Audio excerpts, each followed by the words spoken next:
Well, welcome everyone. This is a special kind of cross-program webinar that we're doing here today. We've been having kind of two ongoing series. We have our Harvesting Our Potential Learning Circle series that Lauren's been helping host, as well as our Plates of Politics Advocacy and Policy 101 series. So I saw this opportunity as one to really kind of like cross the streams, in terms of the information that's available. And I'm very excited to welcome our partners, the Farmers Land Trust.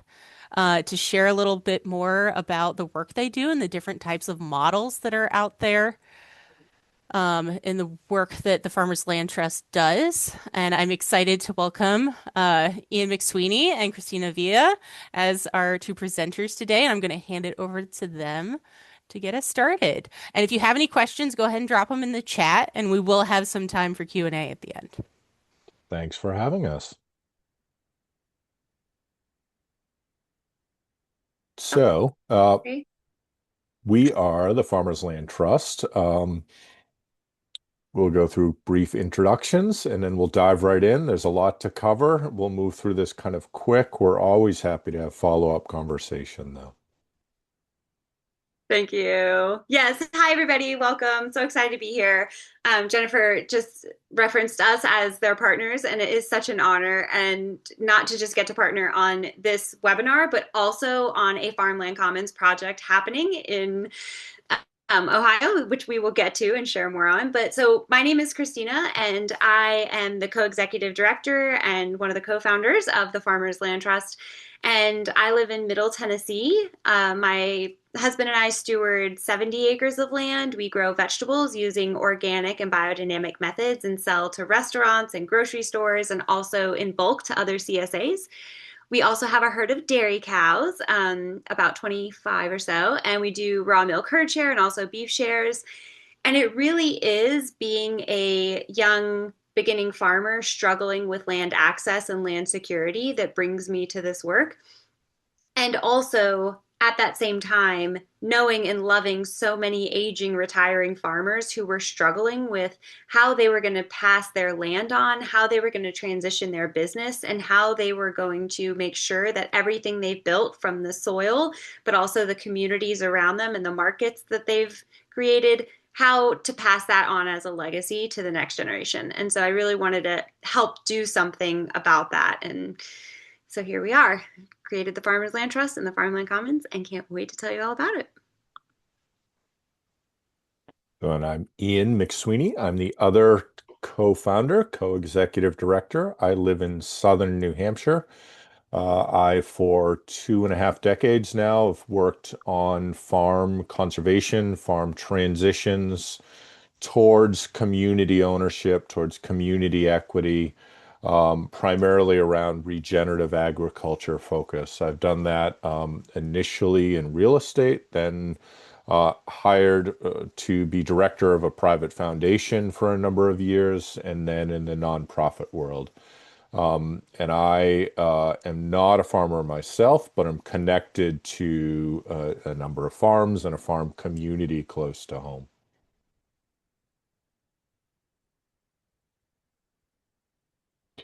So, Oh, sorry, sorry. we are sharing this, and this is our first time introducing all of these farmland commons that are new. So we're excited to dive in, and we want to move through a few things kind of quickly. Just give you a brief framing of the farmland commons model. So the farmland commons model is based on nonprofit ownership of the farm real estate. We do that using a 501c25 structure that's a collaborative, meaning it has three or more, up to 35 nonprofits that come together to create this structure. So it's collaborative, they're working together, it's resilient, there's a number involved. If one steps away or the organization goes in a different direction or ceases to exist, new ones could step in. So it builds that resiliency in that way. It's also this 501c25 is a limited scope landholding structure. So all it can do is hold real estate, lease real estate out, and manage that real estate holding and manage the relationship with the leaseholder. And this process both takes those organizations and nonprofits coming together and then significant legal agreements, agreements around building shared understandings and values for those organizations to work together, in that they are continuing to operate as they are independent nonprofit entities, carrying forward their mission and vision and work, but they're deciding to come together to hold land. So they decide to come together around certain shared values. So building an understanding and a framework for those, and then really creating the structure, the bylaws, articles of incorporation that build that legal entity, the 501c25, so it can incorporate and operate. And then the other agreements between the entity, that Farmland Commons, and then the leaseholder farmer around a lease and management plan and other things. There's quite a few of these documents on our website, on the template page and on the process page as well. And really, it's the balance of kind of a legal structure bound by very thorough, thoughtful documents that are co-created by those involved and the collaborative nature of the organizations. And so we provide all these templates on our website. They're national templates, but then the national templates are localized to place. So, each of these documents is walked through a process with the organizations involved in that specific region within a state to create the documents that resonate with those involved and are legally sound in that state. So you will also see on our website, specific to the Farmland Commons, some of these documents as they're developed and they're ready for public sharing. That for us, sharing both the national templates as a resource and then local examples of the variations that exist is really important. And so this 501c25, as I named, is that limited scope landholding structure. So this slide is really meant to illustrate both all it can legally do within its scope. It can hold title to land, it can convey lease to the leaseholder, farmer, which could be an individual, could be an organization, for profit, nonprofit. It really, whatever's the right legal structure for the leaseholder differs by place and is a decision of that farm entity. But this structure can only do these things on the right side of the screen. And then this structure is made up of both those organizations that are the member organizations that found it. And then each of those organizations appoints an equal number of board members, of people to sit on the board. And so in this structure for us, we value and we advocate for leaseholders sitting on the board, for context of understanding who are those both community relationship holders and those kind of ag food systems community professionals that may support this entity in different ways, and having a balance of those representations on the board from each of these organizations working collaboratively is really important. And so in this Farmland Commons model, the land sits within this 501c25 Farmland Commons entity and then is given to next generation farmers through a 99-year, or as long as state law will allow, lease, which is not a market price lease. In fact, it's very much the opposite. So through this model, one of the things that we're doing is keeping farmland affordable for next generation farmers. And so this 99-year lease is the cost of taxes, property taxes, insurance on the land, and then also a voluntary indigenous land tax to go to the indigenous people whose land this rightfully is. And this lease is recorded with the deed so that it can survive any possible worst case scenario situation of the land falling out of a farmland commons or, nonprofits dissolving and everything that we like to push like worst case scenario direction.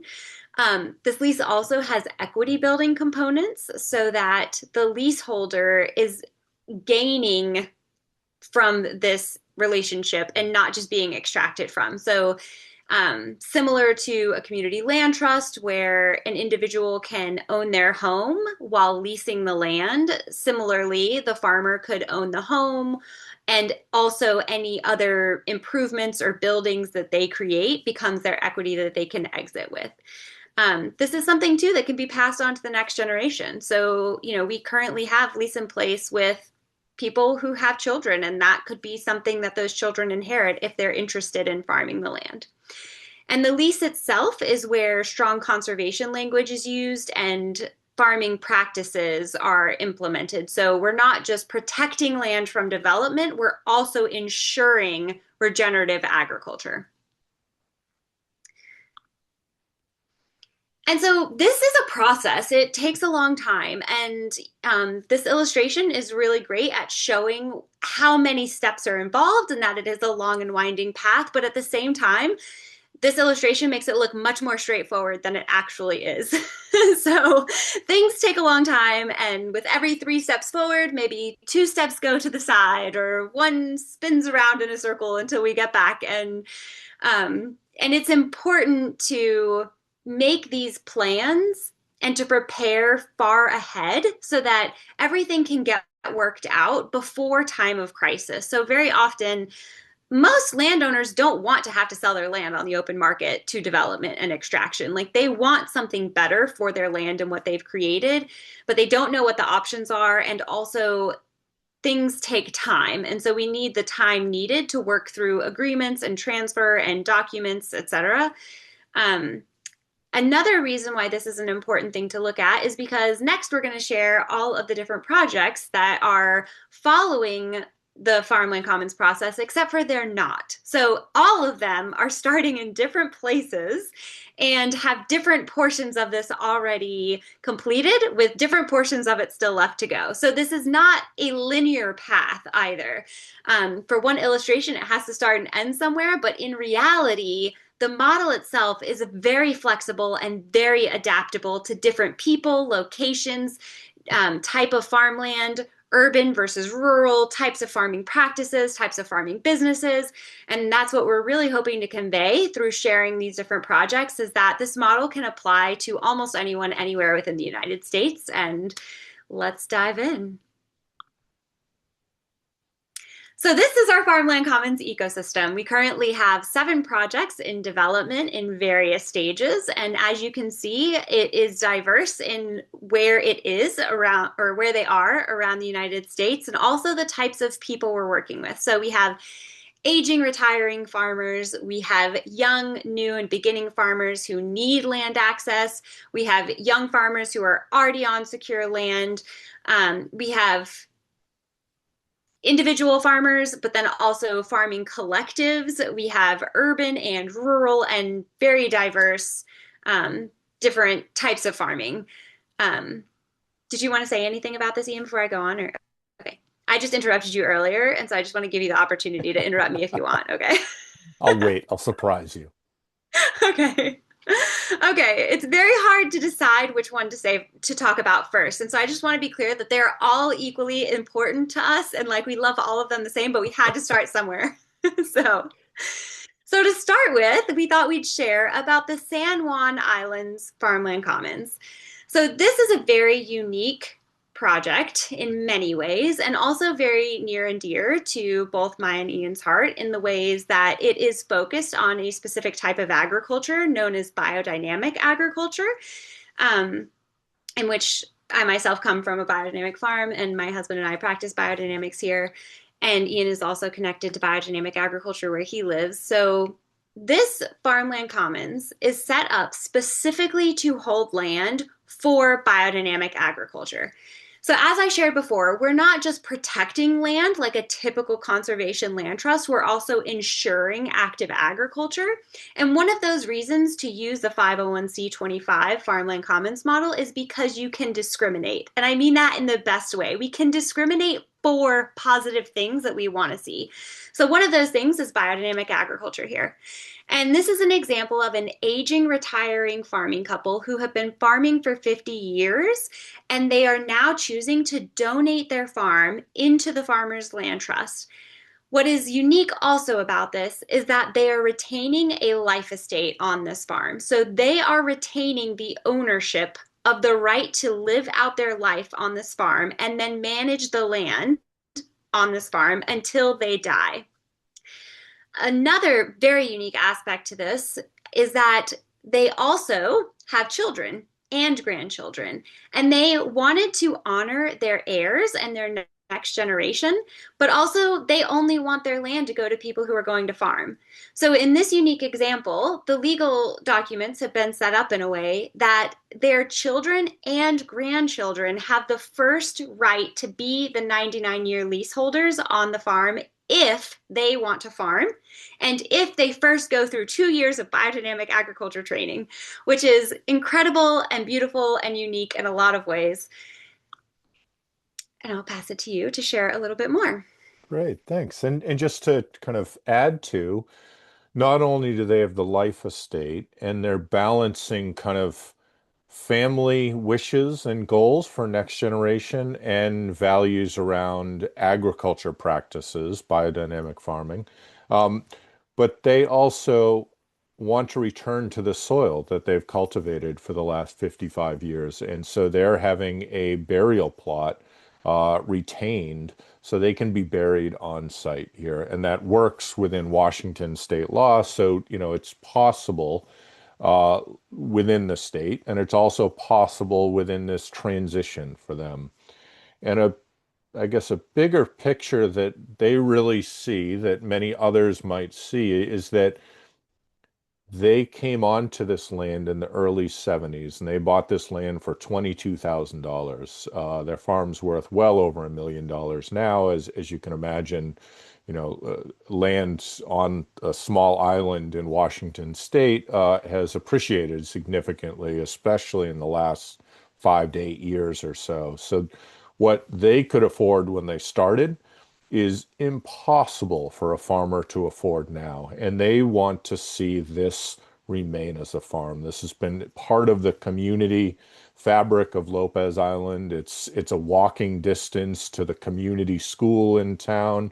It's really, played a part in the culture of the town for many years, and they see that value as being greater than themselves, and they want to make sure this farm carries forward. So, for many elder farmers who are balancing between family wishes and goals and farming wishes and stewardship wishes and goals, and hold the understanding that both, they need a place to live and they want to stay on the farm, and that next generation is only able to get onto land if there's some innovative, unique structure put in place to make it affordable and accessible. Like, this is a great example for that. And as we mentioned earlier, like, as we complete projects and then as documents are ready for public sharing, so things take a little time to catch up to current status, but sign up for our newsletter, follow us on our website, and you'll see all these agreements that make this possible shared forward. Yeah, one other thing I'll just add to this too is that this example of the San Juan Island Farmland Commons is starting with a land donation that has come into the Farmers Land Trust. And now we're working to cultivate nonprofit partnerships there to create the actual Farmland Commons entity. So this is an example of starting with landowners who are wanting to donate land to the Farmers Land Trust. And then our work then is to build out that Farmland Commons around them.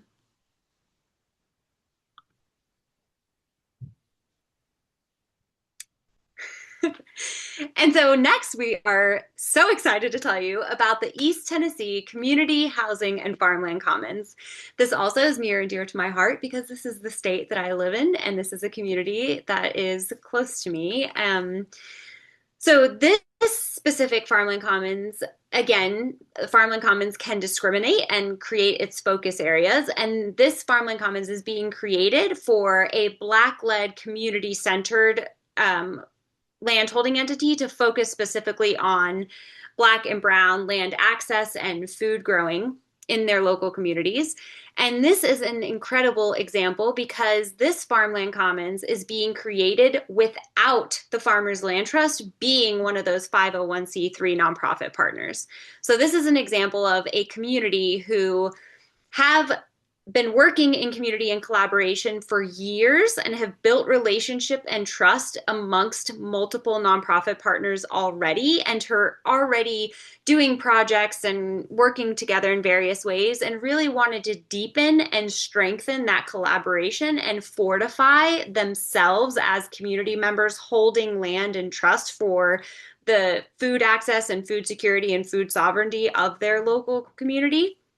And because of that, they have engaged the Farmers Land Trust to provide guidance and technical assistance and support through creating the farmland common structure and then walking them through all of the steps in doing so, and then also next steps in bringing land in. So we are really honored to get to be part of this farmland commons in many ways, and even more honored to not be one of the nonprofits involved because they have everything they need already in community. They just need the knowledge of how to make this legal structure work.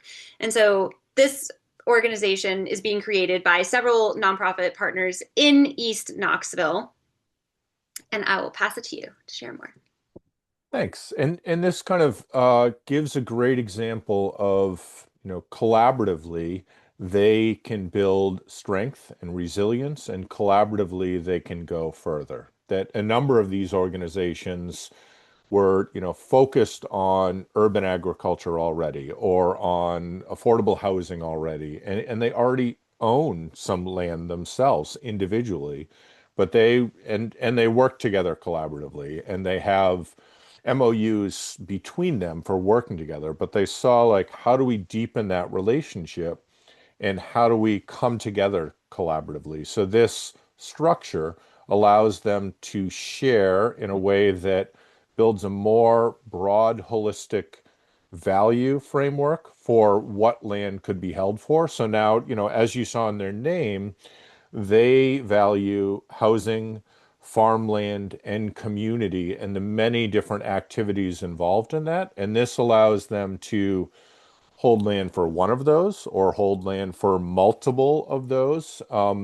And their collaboration allows them to build strength to go towards larger land opportunities and to really be a viable option for other landowners in the area. So that's what we're seeing in many ways. Like, we're helping to bring this structure together, and in doing that, this structure provides a pathway for other private landowners who are looking to transition their land for justice or for agriculture or for a better future for this community.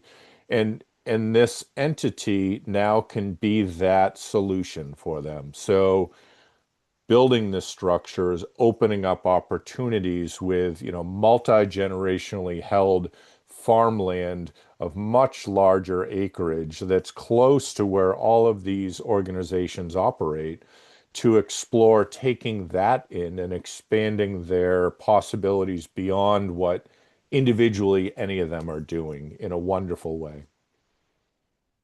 And so, how the San Juan Islands Farmland Commons was started was through one couple wanting to donate a farm, and then us building the farmland commons around it. This is an example of community-centered nonprofits coming together to create this farmland commons entity with land already identified that would be brought in, but starting with the farmland commons entity itself. And I think that's an important distinction also because it's showing how it can start from different places. And also to note that land is why these get created, and land needs to be identified as a potential viable project before creating a farmland common so that you know that you have land to put in this entity, because that is one of the requirements. Like the IRS could shut it down for not holding land. So I think it's easy to get excited and want to create one of these without a tangible land project, but a tangible land project is the most crucial aspect to all of this. And that means a willing, aligned land owner who is willing to move land ownership into this. Next up, a Blue Rock station. So this is the very first Earthship east of the Mississippi on a sustainable farm that raises goats and vegetables and has a food forest with fruit and nut trees everywhere and medicinal herbs and beautiful flowers everywhere you walk. And this is seeding the Blue Rock Farmland Commons in Ohio. So this sustainability center is a project that is also very unique and distinctly different than the other two we've shared in many ways. This is also the project that we're working with WFAN on. So Women Food and Agriculture Network is one of our nonprofit partners here.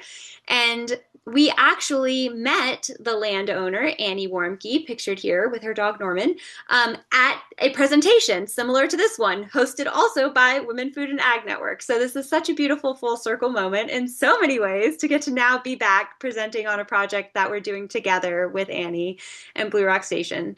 So this is an example of an aging, retiring farming couple who wants to do something good with their land, wants to transition it in an equitable, sustainable way.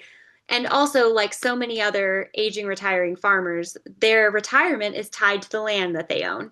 And so they're not fully donating the land, but they are giving a discounted bargain sale to the Farmers Land Trust. And what that means is after an appraisal happened on the farm, they decided on an amount below that appraisal value that they would sell to the Farmers Land Trust. So they're giving a very deeply generous discounted price to the Farmers Land Trust. And now we are at this very moment actively fundraising to acquire Blue Rock Station and bring it into the newly forming Blue Rock Farmland Commons.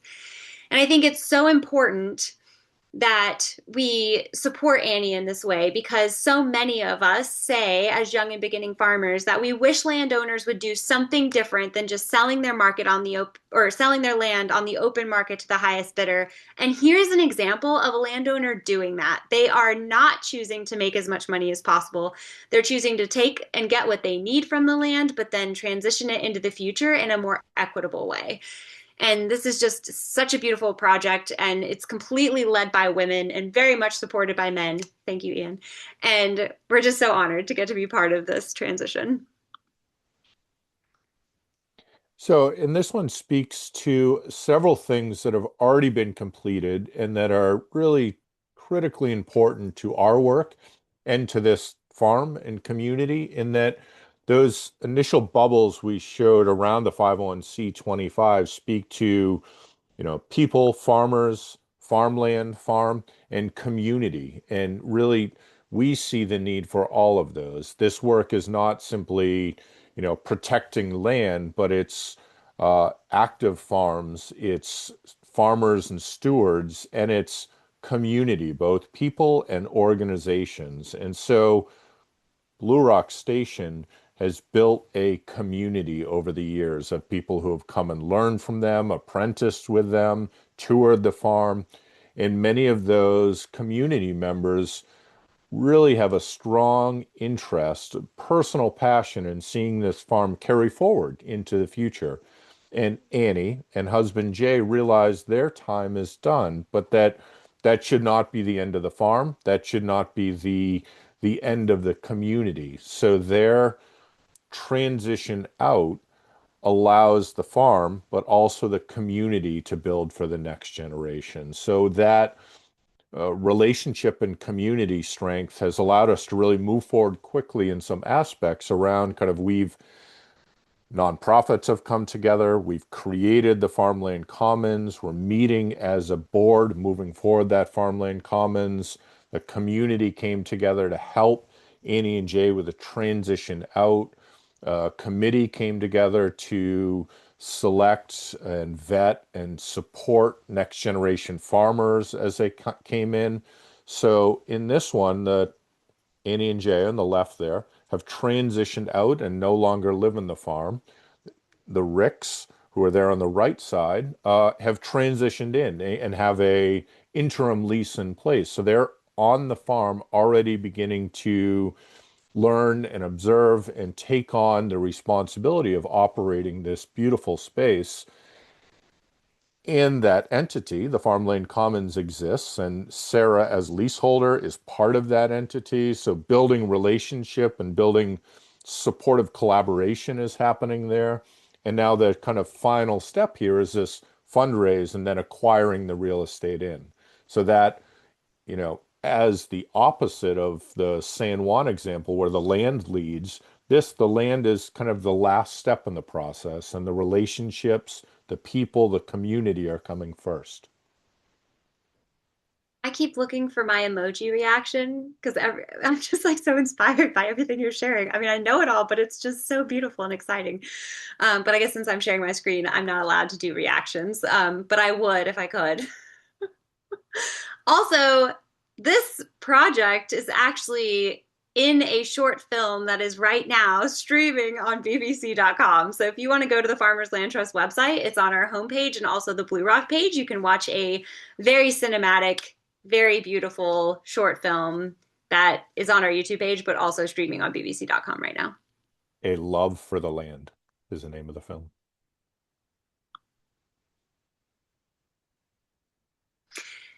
So raise your hand if you're signed up for our newsletter and you already know what we're about to tell you. Okay. So we just made a huge announcement today for the very first time about this Earth and Heart Farmland Commons.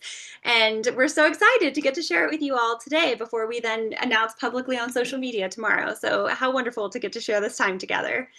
So this Earth and Heart Farmland Commons is based in Michigan and was started by a very generous, beautiful land donation from the man that you see on the right. His name is Julian.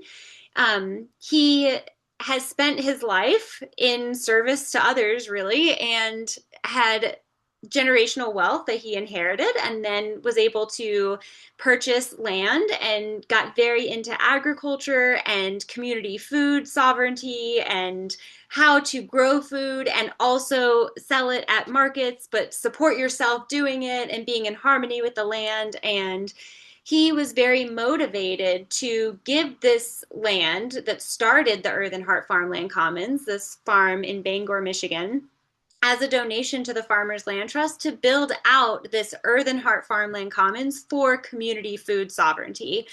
And when he gave this land to the Farmers Land Trust, one of the things that he shared he really wanted from this land donation was for there to be a steward of color to be the one on the receiving end of this gift.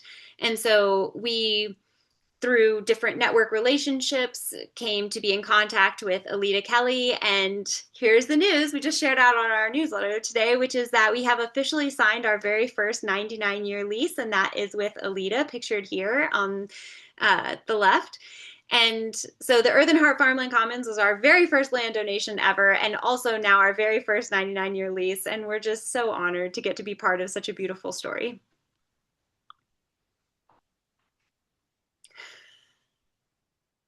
So, and really, this project is kind of part of a broader vision and value around community food systems work, and so it's a 19-acre homestead farm that is filled with blueberries and fruit and nut production, and kind of as you can see in this illustrated map here, there's ponds and there's trails and there's different habitats and then a house and some outbuildings there. So it really provides a lot of opportunity for stewardship and community food systems. And so for us, this is also really important that farming is not solely, hundreds of acres of flat land and a man on a tractor.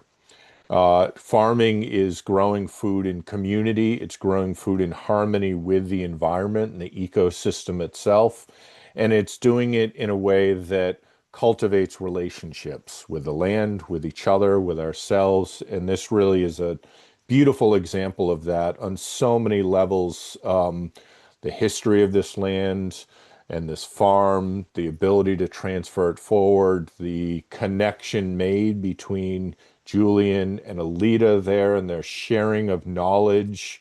We're doing a lot of work now around mapping and documenting these resources, some of which are on this illustrated map, and more than just that, to really give a resource and a roadmap for a leader to build from. It's step into this knowledge and build from that towards so much more. And Alita, on the other side, has been a long time activist and leader helping to create the Western Michigan Young Farmers chapter, helping to do a lot of food systems, food access work in Grand Rapids, Michigan, whether it's growing food, bringing food into schools, into community access. So this provides so much more than just the people shown here. It provides an opportunity to illustrate what's possible in many different threads. So I'd encourage all of you to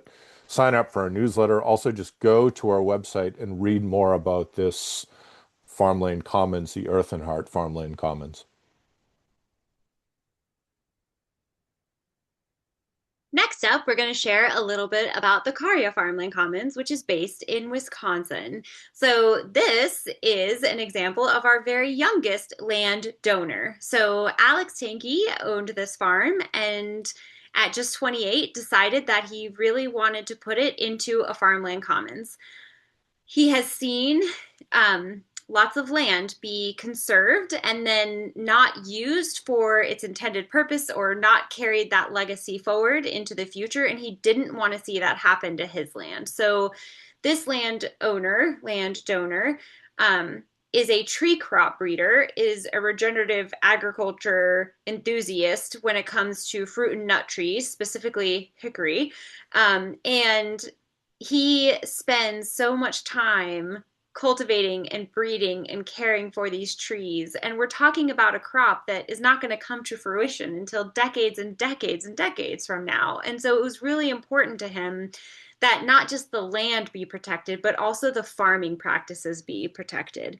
And so he chose to donate his farm in a state where the state laws around land transfer, land use, and corporate ownership of land is very tricky. And so we have been very fortunate to get to work with attorneys to figure out the best legal pathways for the Farmers Land Trust to take this land in. And then also Alex to, as the very young and also most experienced land steward, to be able to retain a life estate on this farm so that he has long-term land security and access on it, and also the land is protected in all worst case scenarios.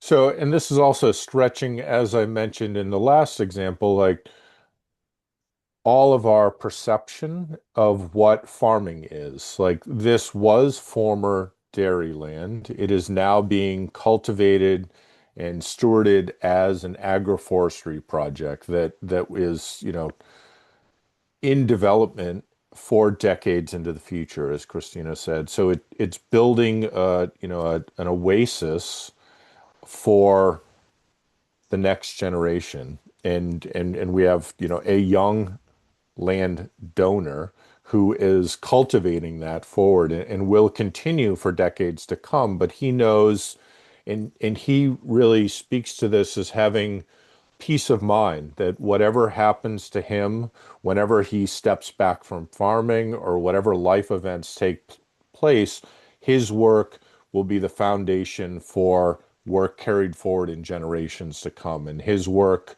will be protected in that the trees will continue to mature and they'll continue to bear nut and fruit into the future. So it's a beautiful example of preservation, but preservation for food access, for ecosystem health, for a vision for what we need on so much land into the future. Yeah, I just because you just shared that this is like gives him peace of mind for worst case scenario, and that was a very nice way of putting it. But we recently, Alex was on a podcast where he was talking about donating his land to the Farmers Land Trust, and he said, yeah, I mean, now if I got hit by a car, I'd run into that car happy because I know the land is with the Farmers Land Trust. And that is a very dramatic thing to say, but also it speaks volumes to the process and what this model is doing to not just protect land, but ensure that the future is carried forward in the ways that landowners, but also next generation farmers and all of us who care about ecological restoration and regenerative food production really care about and want to see happen.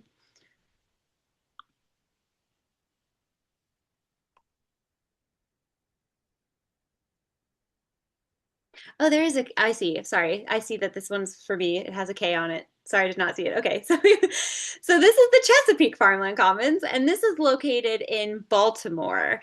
So this is an example of young farmers who are already growing food, but who need additional land to expand. So this is just such an incredible organization and such incredible people. I am, again, I feel like I say this on every slide, but so honored to get to work with them. So, Backyard Base Camp is the founding member here that we're in partnership and working with. And they were started by Atia Wells, who is the woman on the very right corner photo. And she was a nurse, and she was seeing and realizing that so many of the health issues that were happening in her community were being created by lack of access to healthy food and also lack of connection to land. And she wanted to do something about that. So she started teaching and helping children get connected to land and communities learn how to cook nutrient dense foods. And through a lot of ambition and a lot of creativity and a lot of grit, she was able to acquire a parcel of land in the middle of Baltimore that was wide open space. And she has created this organization called Backyard Base Camp that exists to reconnect her community with land and food and children to see how food is grown and what it tastes like. And it is such a beautiful experience to get to wander around on this Bliss Meadows, as they call it. And on that space, they have a garden, but it's limited. And with how large their community engagement has grown and how much their operation has grown, they need to expand. So they need additional land for food production agriculture. And so we've partnered with them to help them find land that is suitable for their expansion and then to come into the newly forming Chesapeake Farmland Commons.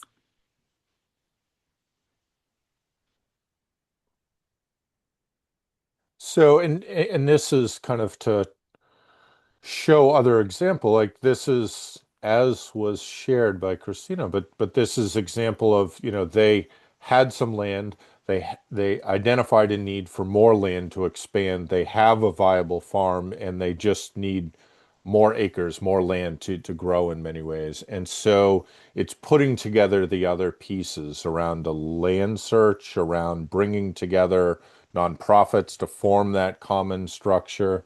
And as you can imagine, like urban land search for enough viable acres for agriculture becomes quite difficult. Like there's a lot of lots that are existing and could be available, but one, are they having any open land? Is that open land tillable for agriculture? Like it becomes limited quite quickly, but it's also there's, lists of thousands of lots that are within a few miles of where they're located now. So a lot of this for us has to do with kind of partnering with others to bring in GIS mapping and kind of record search and title work to like really try to narrow down what are, on one hand, the right fit for Backyard Base Camp for what they need next to expand, and on another hand are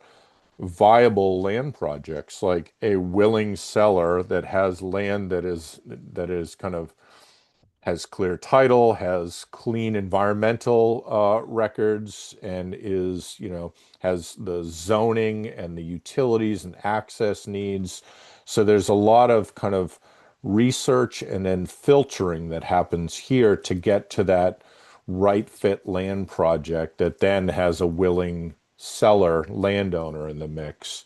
But so critical for that. And to just kind of answer directly one of the questions I saw, like, this is also example of urban land where really our focus is on the size of acreage is what is going to be viable for that community we're partnered with to carry forward agriculture in their work. So we work from urban lots to hundreds of acres of, rural, suburban land, and it's really driven by those local partners, the farmers, the nonprofit organizations who are local in that community, and what the focus is for agriculture and what is viable to carry forward agriculture.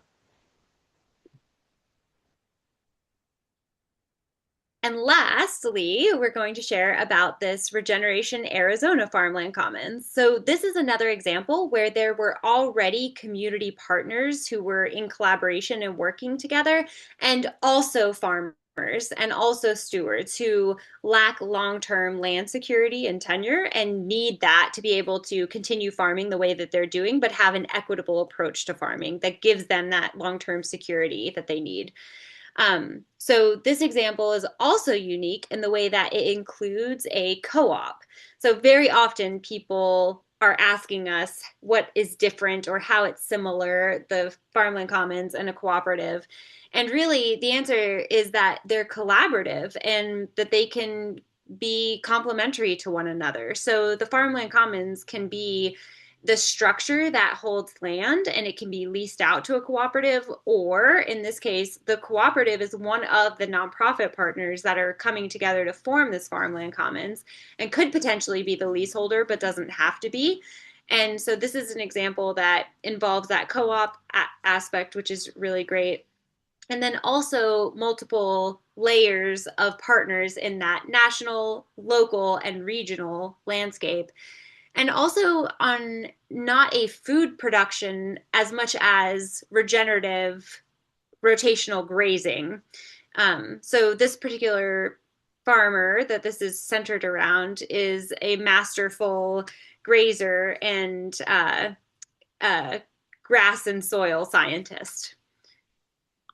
So I'd also share too, another one of the partners there is a foundation. And so they're a nonprofit foundation. They give grants out. They lead the farm to school network in the state, and they directly see the need for this type of model to address farmland ownership, access, and tenure.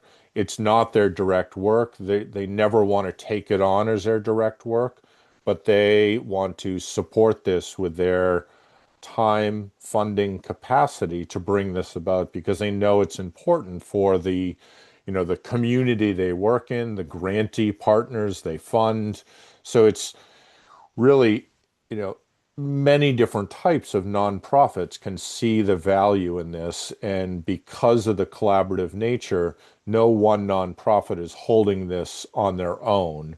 They're coming together with others to hold this. So it's yeah, a beautiful example of the diversity of nonprofits that can be involved in something like this.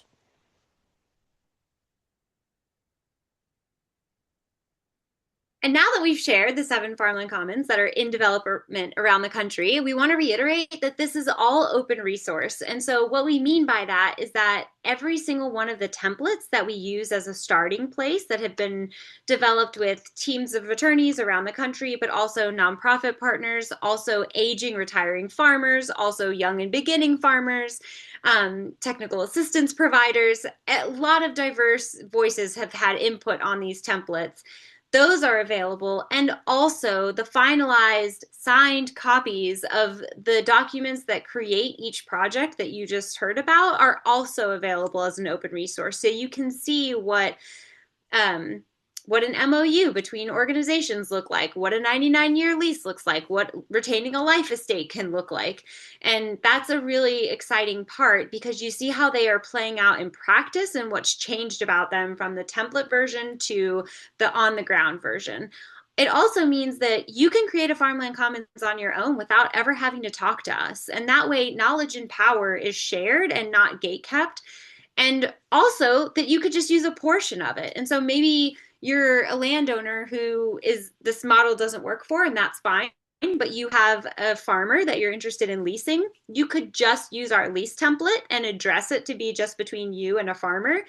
And the lease template itself is designed to be more relational and reciprocal and to be more equitable and sharing with the farmer. And so that could be an approach that you'd want to take of just downloading the lease template and using that.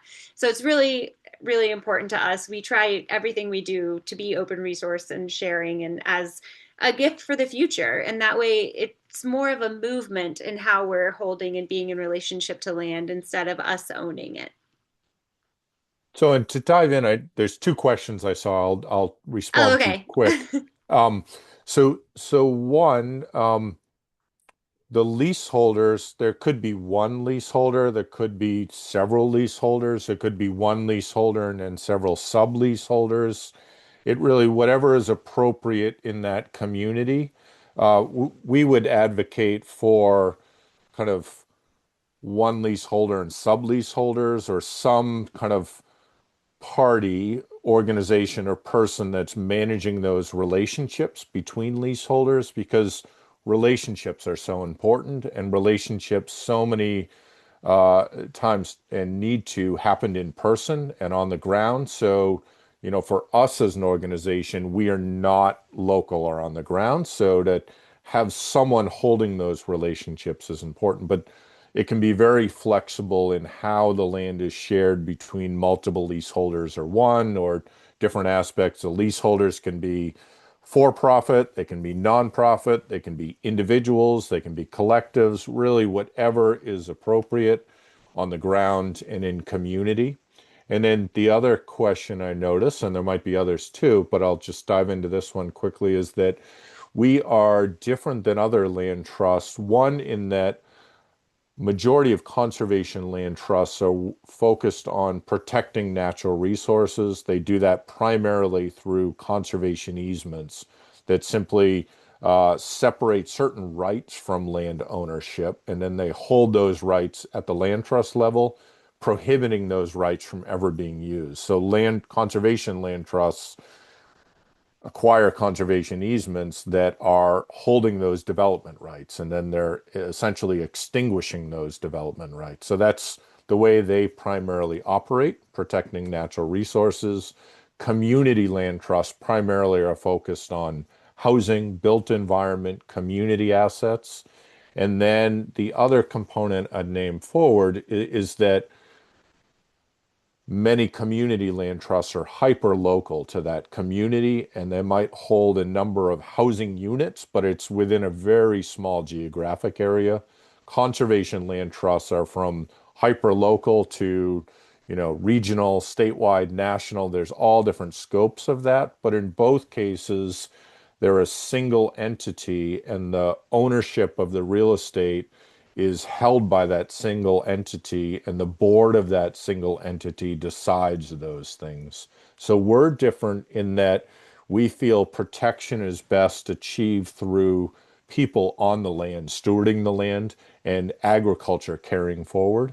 We feel that the balance of national and local are both important. So this two entity legal structure, that the local entity, the commons, is collaborative. So, there's multiple nonprofits. So it's far more collaborative, it's far more resilient, and it's far more shared in structure in so many ways. And that the ownership of that real estate is at the local level of that farmland common. So us as a national organization and our board are not holding authority or decisions over the land, the leaseholder, what's happening. That's local, but we are supporting and part of the structure in different ways, depending on the examples we shared. There's different ways we're involved, but So the two entity structure, the balance of local, regional, national, and then the different value system around protection, stewardship of land make us different than other land trusts. There are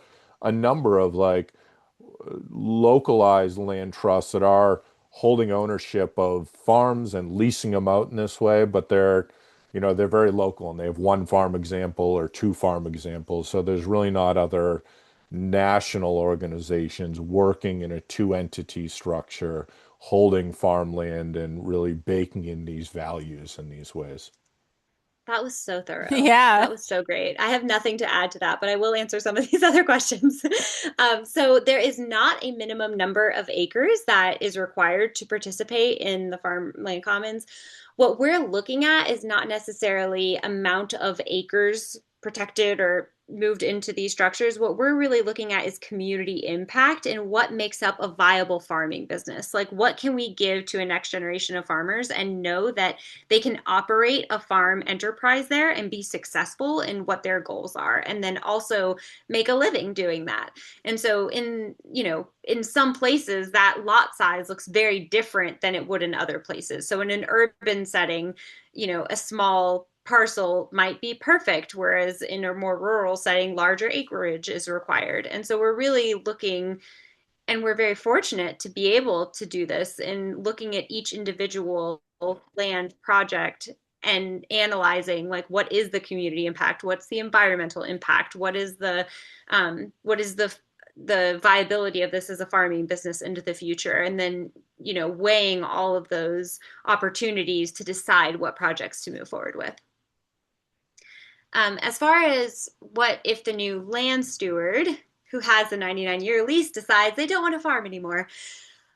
So the lease itself does have a period of time that the farmer could be not actively farming built into it. And so, as we've shared, we have these national templates that get evolved to place. And in most places, it is around 6 months or so that the farmer has to lay the land fallow. And that could be any reason. Maybe they've encountered a health issue, or maybe there's a weather disaster, or maybe they just want a break because farming is hard. And so they can have that time if they need. But then active stewardship is a requirement of the lease that is in place. And the oversight for that is that local farmland commons board. So that local board is checking in with that farmer and making sure that that farmer is adhering to those lease terms at least once a year. And so that would be up to that farmland commons um, to discuss with that farmer. Okay, so there's an issue here, you're not following the lease terms. And then within the lease, there is also spelled out how those issues would be addressed. So Hmm. submit it in writing, have 30 days to respond and correct. Like, there's a process spelled out for how that would be addressed until then, if something could not be worked out, or if the farmer was not willing to farm, then that would be the way that the lease could be broken, and the farmer would be asked to leave if they were not going to uphold the lease terms. To Ian's point earlier, and I think it would probably depend on the farmland commons, but there could be potentially like a sublease that they could like maybe stay in the house, but have somebody, working the land, as a farmer too, in that So there are scenario. sublease, yeah. So subleases are potential, and yeah. So the lease could be with either an individual or multiple individuals, or it could be with nonprofits. So kind of getting at some of the questions in the chat, but then also being direct, like, this is focused on agriculture. So agriculture has to be happening on the land, and that's not a negotiable. This is like focused on agriculture. So, and I'd share too that, each project, each land is different. Like in an ideal scenario, like there's either already two homes or the ability for two or more homes on the property. Like we value people in a whole life perspective. So as someone ages, as with, the Lopez Island example, like a life estate to live out your life and be buried on the land even though you can't farm anymore, is so important. And we want to honor that and structure something to ensure that. The difficulty comes if there's one house there and a new farmer has to come in and there's no other housing in the area and the elder farmer is done farming, how to deal with that logistics of a home because everyone deserves a home. But that's the challenge there. Like if there's two homes or ability for two homes or other housing, very close by or along the borders of the farm, like the ability to allow someone to stay in a house after they're done farming and simply stop having a lease to the farm infrastructure and land so new farmer can come in, but they can elder non-farmer now can retire, live in the house is completely part of the model. It's just how to make the logistics of it all work. Yeah, and there's also potential too if they find the right match to have a co-living situation, which would definitely benefit a senior farmer as well, having somebody else in the building. I have a couple questions, but I want to prioritize those in the chat. So we got another one here. I think we addressed most of these other ones, but what if the leasing farmer is trying hard but not able to make a viable business on the land within a reasonable time frame? Is there other farmers waiting in line to take over? So our work is focused on just the land ownership and access piece. So the Farmland Commons is not allowed legally as the 501c25 structure to be involved in the business operation or in that day to day. And so whether the farmer makes a viable business or not is, not something the Farmland Commons is responsible for or having input on. The the model itself, the templates that we use and how we engage with next generation farmers is to allow them a year to get situated on the land before developing the farm management plan. And then, in best case scenario, in most cases, a 2 year abatement of rent so that they're not making any payment, not even that carrying costs of taxes and insurance, so that they are able to get their footing and to be able to build the groundwork to help them be successful in a farming business and so that they can prioritize ecological health and also brainstorming and figuring out how they are going to make money and not worry immediately about that survival of how to pay these bills. So I'd share too that, there's a diversity of farms we work with, but generally, they would be clustered within kind of diverse, community connected agriculture. So, a viable business is not simply the products grown and harvested or raised and harvested. That's a part of it, and it's a, important part of it, but education, community events, other partnerships, collaborations might also be, revenue producing parts of that farm's business. And really, that's what generally the type of farms we're involved in. They have diversity of revenue streams and activities and enterprises. And yeah, and that's for farms at this scale in many parts of the country, that's the only way to be viable. You can't, financially be viable in a lot of the country simply growing farm product, unfortunately. Great. Well, I do want to acknowledge we're at time. If you are both willing, I'm willing to hang on for like another five Yeah, minutes if there's any final I already questions. had dinner. Okay, yeah, you're ready. I have one personally that I'm curious about. In terms of the nonprofits, if there's anybody on the call here that is a part of a nonprofit that would like to be a part of one of these farmland commons, what is sort of the criteria for those nonprofits and what's their obligation as a member of the commons?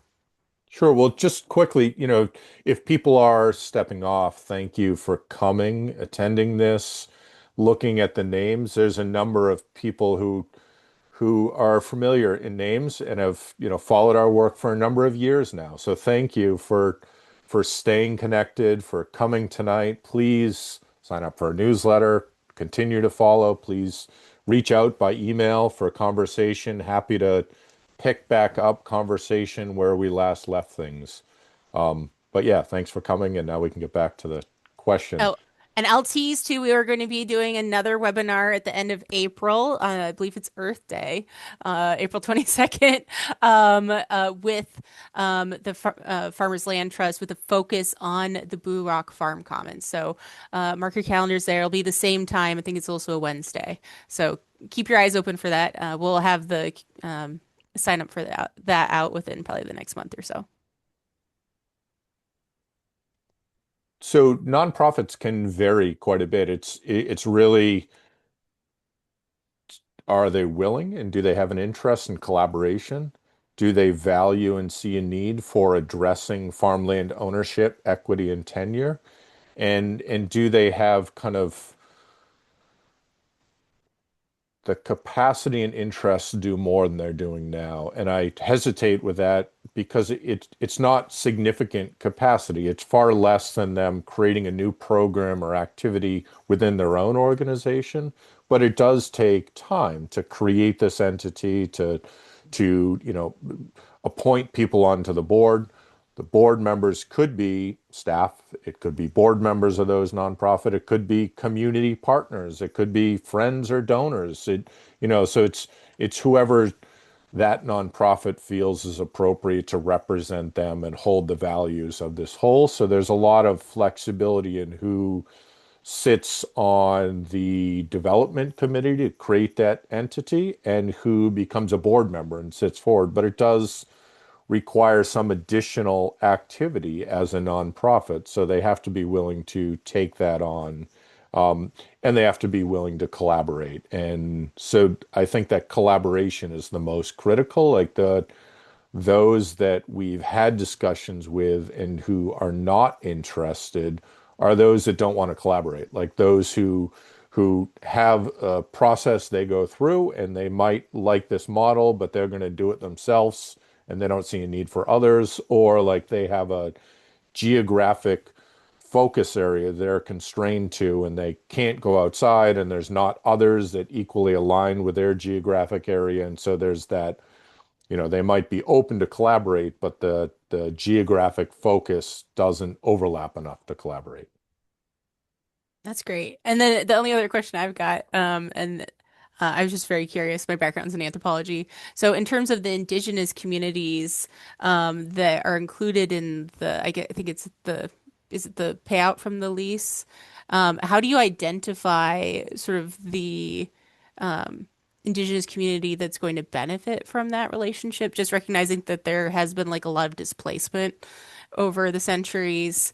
Just thinking of, say, like the Cherokee being moved to Oklahoma. Like, how do you identify like the relevant indigenous community to include in that? Yeah, Or so go ahead. yeah, I mean the so just to clarify the rent piece too. So Hmm. rent is property taxes, Okay. insurance, and then this voluntary land tax to Okay. indigenous communities. And so that we have calculated right now at $50 a month per parcel, whatever the size is. So it is not an insignificant amount, but it sounds low. $50 a month sounds low, but Heads up we're though. talking about 99 years. Yeah. And since most people are still stuck in the land acknowledgement phase, this is definitely a step toward action and repair. Hmm. Um, and typically,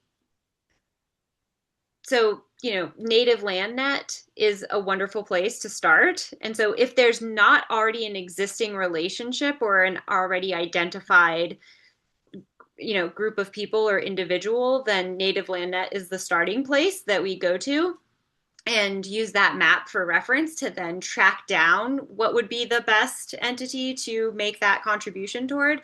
But in most places, there's already an existing relationship or a known collective working on land back for indigenous people or indigenous person of that tribe who has a nonprofit that can, so it's very different depending on the location, but very much led by that local community and where that should go and who that should be.